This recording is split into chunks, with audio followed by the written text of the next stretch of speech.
Bonjour, je suis Anne-Sophie, infirmière formatrice au CESU de Rouen. Vous avez pu voir dans des tutoriels précédents la désobstruction des voies aériennes par un corps étranger chez un adulte ou un enfant.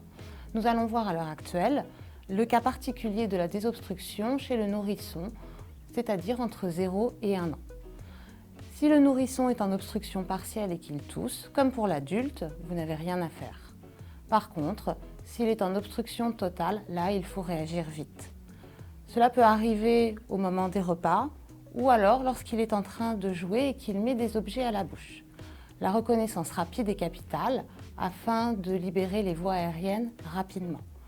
Pour ce faire, vous le verrez qu'il ne toussera pas, qu'il ne pourra pas gazouiller, il sera rouge, rapidement bleu et c'est un bébé qui deviendra rapidement atone. Nous allons voir là la méthode des claques dans le dos. Chez l'enfant, la méthode est particulière car il est tout petit et il ne maintient pas sa tête.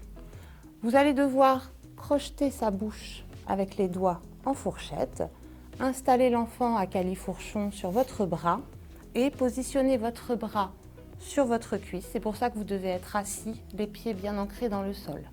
Sa tête plus basse que le thorax afin d'expulser plus facilement l'objet et qu'il ne retourne pas dans la trachée arrière.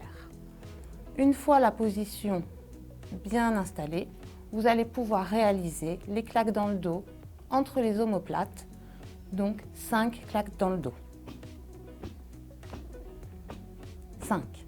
Bien sûr, si l'objet est expulsé avant, vous ne faites pas ces 5 claques dans le dos, vous vous arrêtez avant. Si jamais l'objet n'est toujours pas expulsé, il va falloir utiliser une autre méthode qui est la méthode des compressions thoraciques.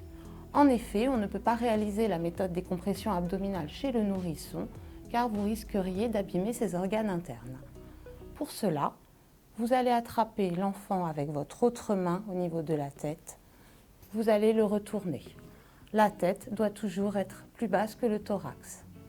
Puis, vous allez imaginer une ligne mamelonnaire et mettre 2 doigts à cet endroit de cette ligne mamelonnaire au niveau du sternum. Puis, vous allez réaliser des compressions thoraciques. 5 compressions thoraciques. 1, 2, 3, 4, 5. Si jamais l'objet n'est toujours pas expulsé, vous allez pouvoir recommencer avec les compressions, les tapes dans le dos. Comment vous saurez que l'objet est expulsé? L'enfant va de nouveau pleurer, gazouiller et de nouveau tonique.